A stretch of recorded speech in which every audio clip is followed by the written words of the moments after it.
So good day guys. In our last video we said in this particular one we are going to be discussing the relationship that exists between different standard form categorical proposition of the same subject term, the same predicate term, but differs in either quality, quantity, or both of them at the same time. So we are going to be discussing four of them. We have contradiction, we have contrary, we have subcontrary, and we have subalternation. So the first one that we are going to be discussing is called contradiction.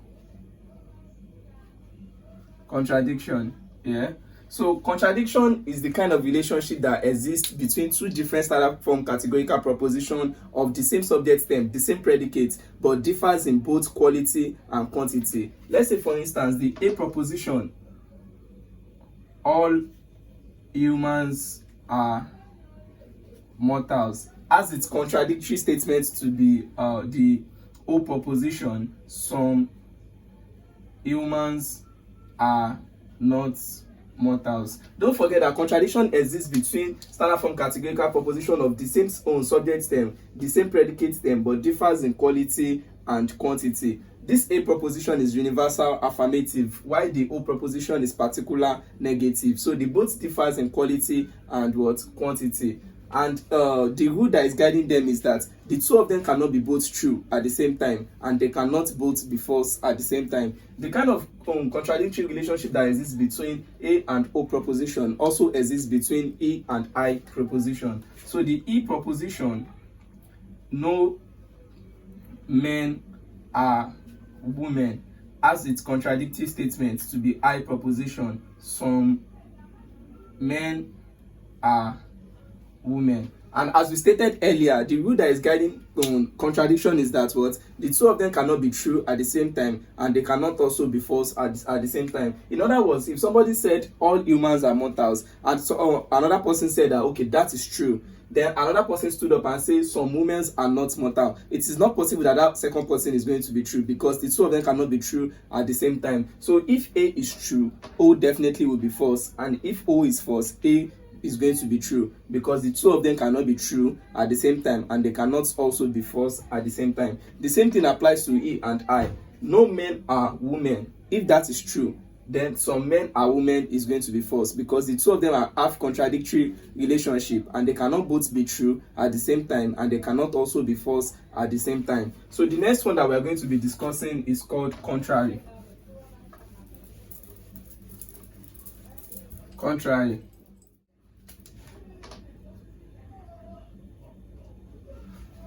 So contrary is the kind of relationship that exists between the universal proposition of the same subject term, the same predicate term, but differs in quality. They have the same quantity, of course, because they are both universal. And what are the universal proposition that we have? That's definitely going to be A and E proposition. So the A proposition, let's say all students are learners. Then the contrary is going to be E proposition, which states that what no students are learner. So the rule that is guiding contrary, or the contrary relationship, is that what the two of them can be both false at the same time, but they cannot both be true at the same time. That is, they can both be true at the same time, but they cannot both be false at the same time.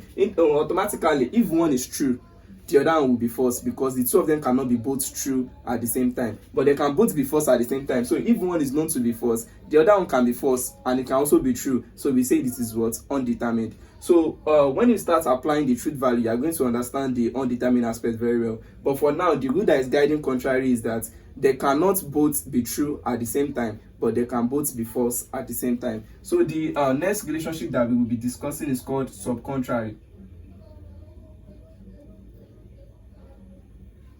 So subcontrary is the kind of relationship that exists between particular preposition of the same subject term, the same predicate term, but differs in quality. That is, what are the particular proposition that we have? I and O. So let's say we have some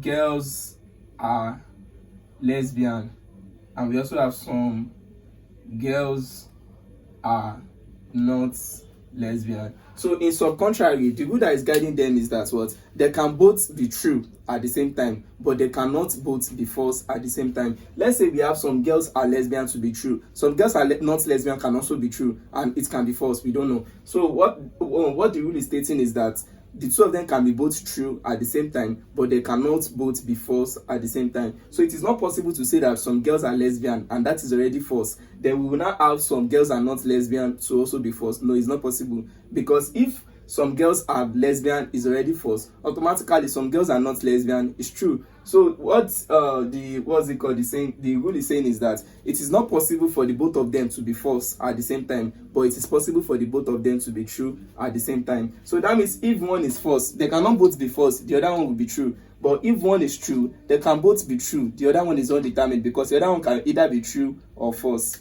So the last relationship that we'll be discussing is called subalternation. Subalternation.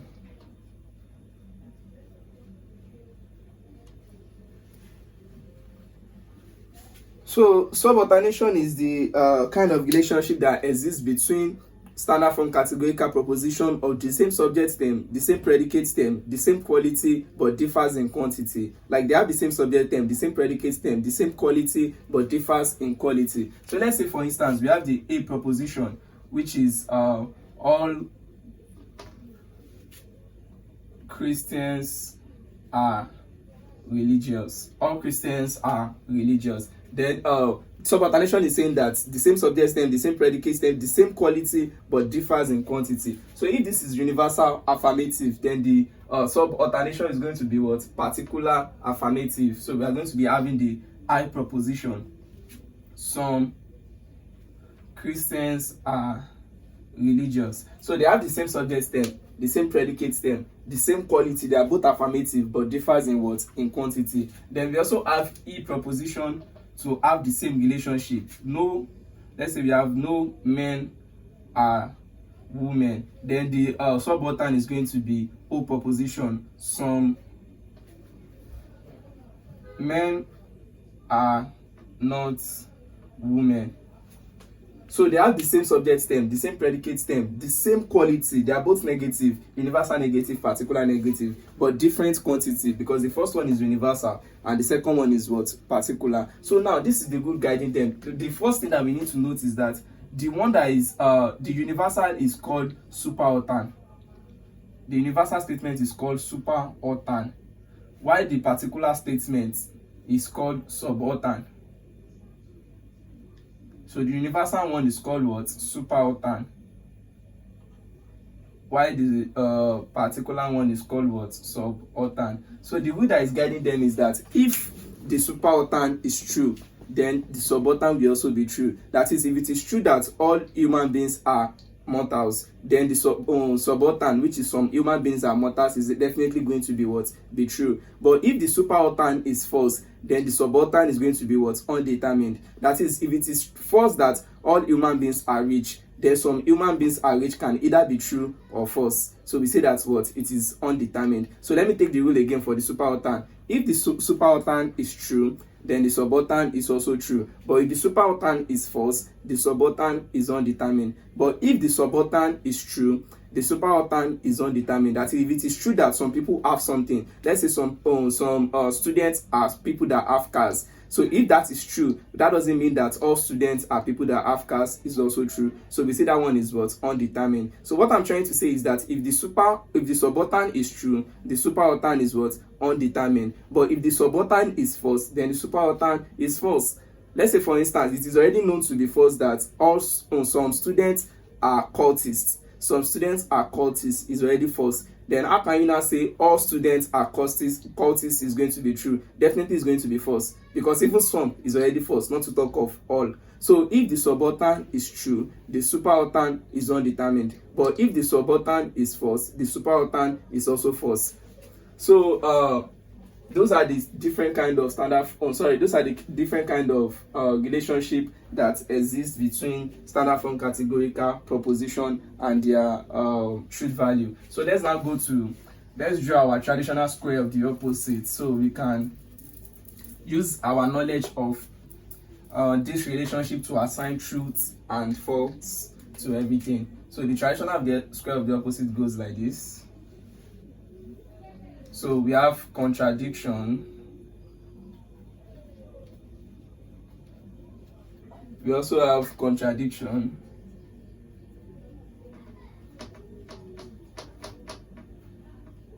we have subcontrary, we also have contrary, we have subalternation, and we also have sub-alternation. Alright, so we have A, E, I, O. So the relationship that exists between A and E is contrary. The relationship that exists between A and O is contradiction. The relationship that exists between A and I is subalternation. The relationship that exists between I and O is subcontrary. And the relationship that exists between E and O is subalternation. So using our knowledge of the relationship, we are going to be assigning the truth value for this traditional square of the opposite. But unfortunately, there is no enough space on the board, so I will have to rub it off so we can do the truth value assigning now.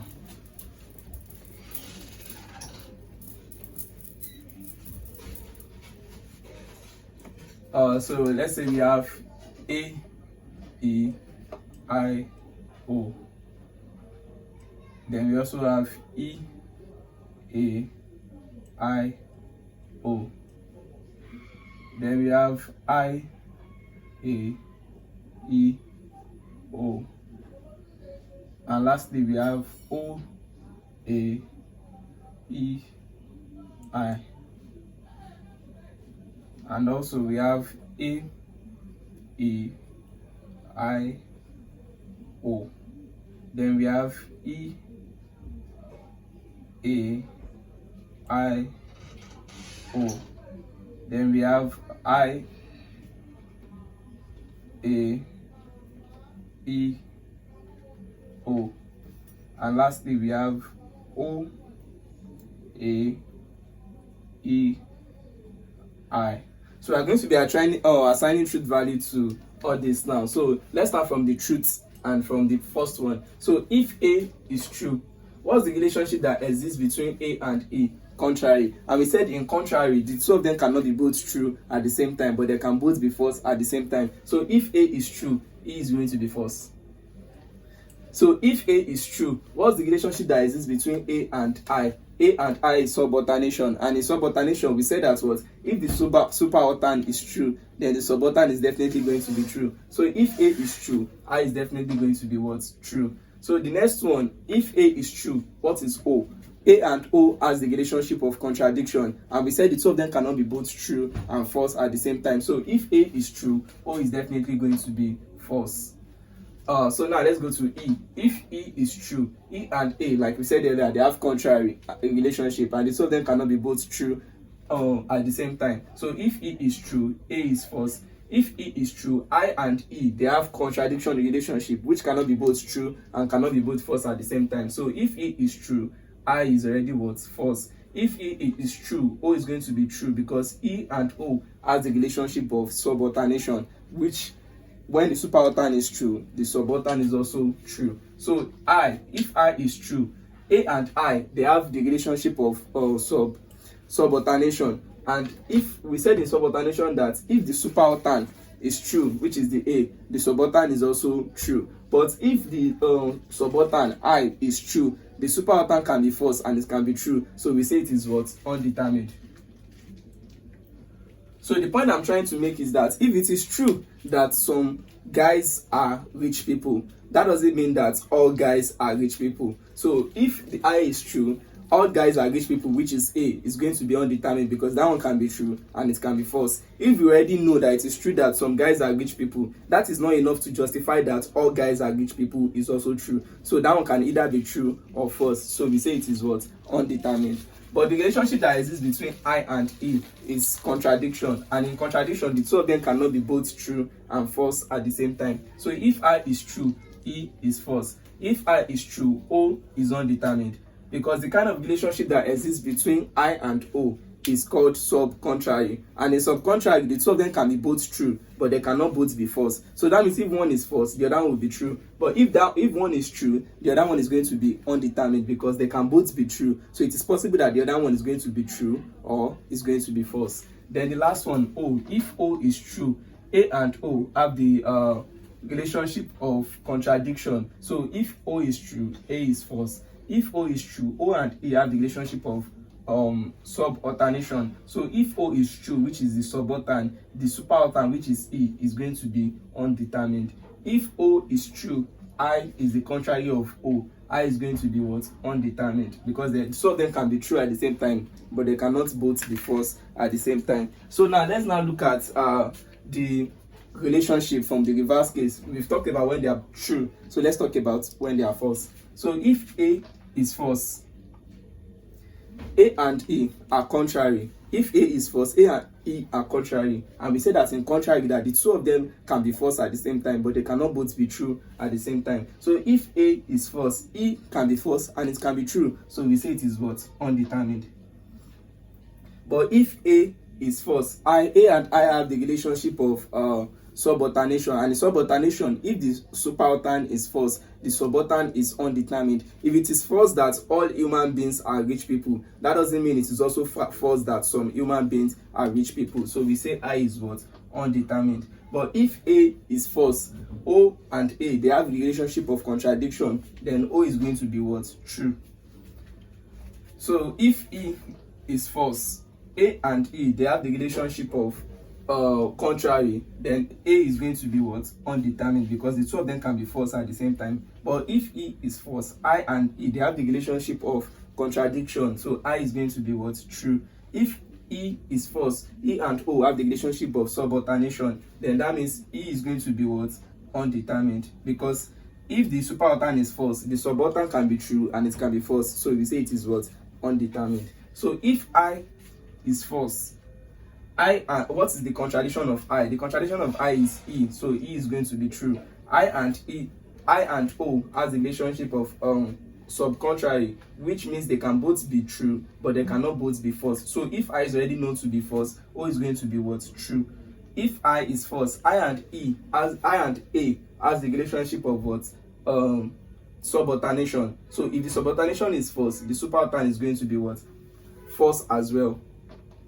So if I is false, A is what? Is false. If it is false that some guys are good people, that means it is false, also false that what? All guys are good people. So if I is false, then A is going to be what? Is going to be false. So if O is false, what is the contradiction of O? The contradiction of O is A. A is going to be what? True. Then O and I has the relationship of subcontrary. O and I has the relationship of subcontrary. That means the two of them cannot be both false at the same time, but they can both be true at the same time. So if O is false, I is going to be what? True. If O is false, E and O has the relationship of subalternation, and if subalternation is false, then the subaltern is definitely going to be what? False. So ladies and gentlemen, this is the truth value for the kind of relationship that we have in standard form categorical proposition. So let me just take a recap of everything that we've learned today. We've talked about the different kind of relationship and their truth value, starting from contradiction to contrary, subcontrary, and subalternation. We said in contradiction that what? The two of them cannot be both true and false at the same time. But in contrary, we said the two of them can be both false, but they cannot both be true at the same time. While in subcontrary, we said the two of them can be both true, but they cannot both be false at the same time. And the last one, which is the subalternation, we said if the subaltern is true, then the subaltern is also true. But if the subaltern is false, the subaltern is undetermined. But if the subaltern is true, the subaltern is undetermined. But if the subaltern is false, the subaltern is also false. So we are going to be seeing you on our next video, which we are going to be talking about the logic of what? Syllogism. So thank you for watching, and bye for now.